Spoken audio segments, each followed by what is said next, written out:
pictures of Jared Leto. Jared Leto? Leto. You say Leto, I say Leto. Well, let's call the whole thing off, especially after seeing these pictures of him as the Joker for next year's Suicide Squad. Right. It just, I don't know, it just feels so oversold. You look at the picture, he's covered in tattoos, he's not pale enough. I mean, they touched up the photograph to make it look... They messed with the coloring. They messed with the coloring, so he looks like grayish. And I know they had a lot to worry about / live up to in the expectation department. I mean, you've got Heath Ledger's performance, Jack Nicholson's performance. Heck, you've got Mark Hamill and Cesar Romero's performance.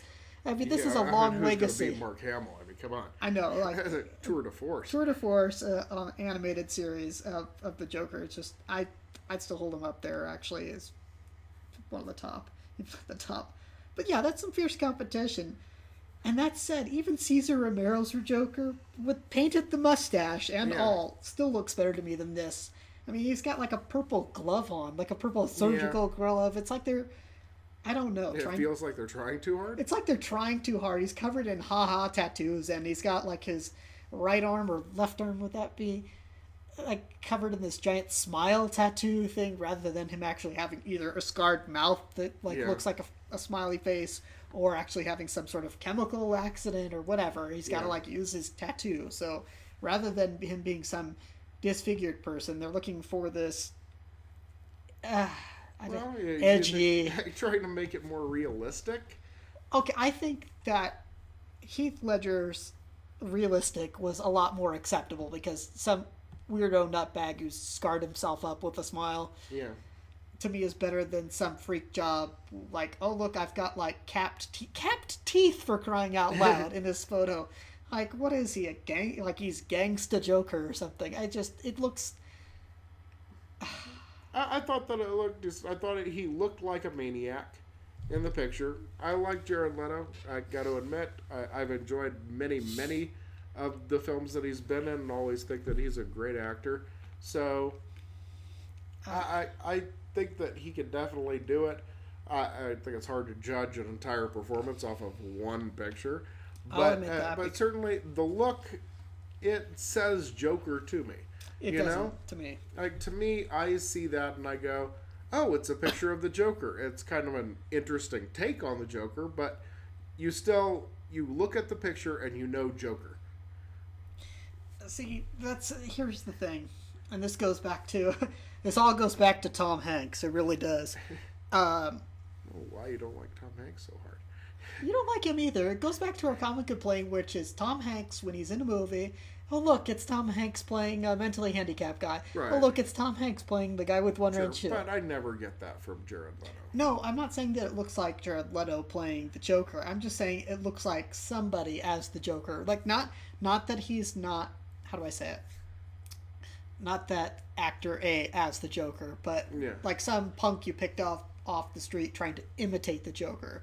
Like, he's in a gang that emulates the Joker, not the actual Joker. You can have him in the same universe as the Joker, but for some reason, some weirdo decides that he wants to emulate him. Like, he wants to be the Joker. He's trying to pretend to be the Joker. Yeah, and that's the thing. It is because with Heath Ledger, Jack Nicholson, all the other ones, to me, they felt like the joke. They felt like somebody who was the Joker. Yes, even Cesar Romero with painted mustache and all. I keep on going over that because it just makes me laugh every time I see it. But he still feels like the Joker to me. Of course, I grew up with the Adam West series, so before going on to the animated one. Bob Kane's favorite.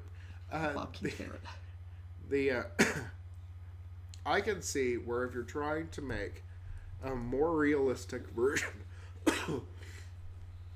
you don't want to paint his face all up, but you still want to give the impression of Joker.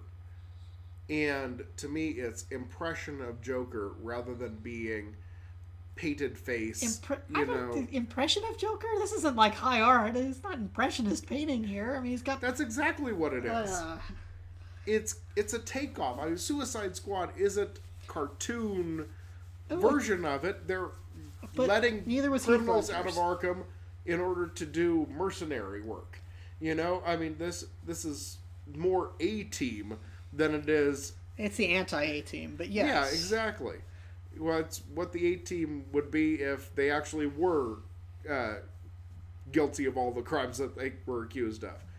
It's now I want to watch A-Team, but I certainly don't want to watch Suicide Squad. I guess I definitely want to see it. I think I like the look. I think that it's going to be interesting, and I enjoy having a different take on it.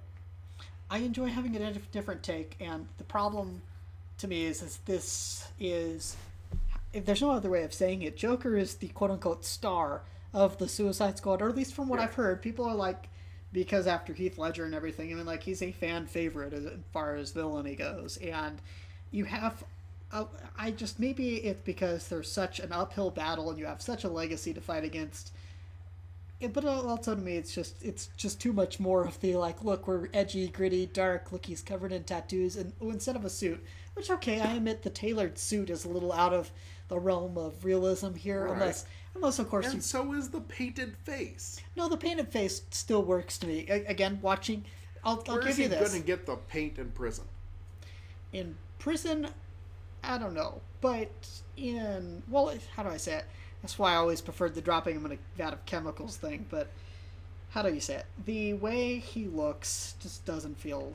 But really, the dropping him in a vat of chemicals and now his skin actually looks like a Joker, like looks he's painted like a clown because he fell into chemicals, that's kind of silly. Let's try and make him look a little bit more like a real person. And he's just a maniac, and it mess up his hair. Now his hair is green. Okay, well then we get down to what I feel is kind of the root of the problem, which has been this: we need to really make it like real. We need to make it realistic, and realistic means gritty and edgy, and it means dark, and it's just. How do you not do that with a movie called Suicide Squad? I don't think you need to do that. I don't think you need to have this over-the-top push for making it edgy, realistic, whatever. And I don't think you need to make it comic booky, okay, Joel Schumacher? You don't need it to be comic booky. I think you need a healthy somewhere in between, which is what the Marvel guys have figured out how to do, like a nice, healthy in-between. There's a bit of fantastical, and there's a bit of, like, okay, this is a little bit realistic. Yes, we've got mutants and X-Men and Iron Man. Okay, well, maybe not in the Marvel universe because of the whole, like, legality issues and who owns what rights. But I feel like it's just too much, trying too hard. Like, it's a style of doing movies to me that has outstayed its welcome, at least for me. Let's do it realistically, let's do it gritty, let's do it dark. It's what made Man of Steel not feel quite enough as a Superman movie. There's actually a really good video on YouTube where they show like how different it would have looked stylistically if they wouldn't have desaturated it so much. And it's not that I didn't like Man of Steel. I actually watched it twice in the theaters, but holy cow, just adding the colors back in adds such... Resaturate it. Like, let's see what it seems like in color. It's just like, holy cow, Superman looks like Superman. He doesn't have this kind of bluish, dark, gritty... Right, and I see where you're coming from there. Like, I wouldn't make a Superman movie that way. Apparently I would make a Dark Knight movie that way. Yeah. And I think that if you want to make a standalone movie that has that realistic characters where each one of these people represents one of the characters from the universe and they're not actually that character. You know, they're not totally just white face paint Joker, but it is a character named the Joker that's kind of in that style. It's in the style of, rather than being that character fully. And I think that you can do that and take a step back from the universe and do a realistic version where you have each of these characters. Maybe Harley Quinn doesn't go running around in a Harlequin outfit, you know, but she's just that character that always is like loving the Joker and happens to be named Harley Quinn. And you have the character that's the Joker that's a maniac and he's got green hair and he wears, you know, the purple glove, and so he kind of like reminds you of the Joker, but it's not full. But the thing comic, is, but he's wearing one purple glove too. It's like I was gonna say something about like Michael Jackson. Stylistically, that's the choice for a photograph. I don't know that they're going to do that in the movie, but stylistically, that's the choice for the photograph, and it makes for a good photograph. I would argue it doesn't, but that's me. You know what? I'll step back for a second and say that when the first pictures of Heath Ledger were released, of him as the Joker, there was a lot of backlash, and people were saying, "Oh my gosh," and blah blah blah. It looks terrible. They look like they've turned him into X, Y, and Z.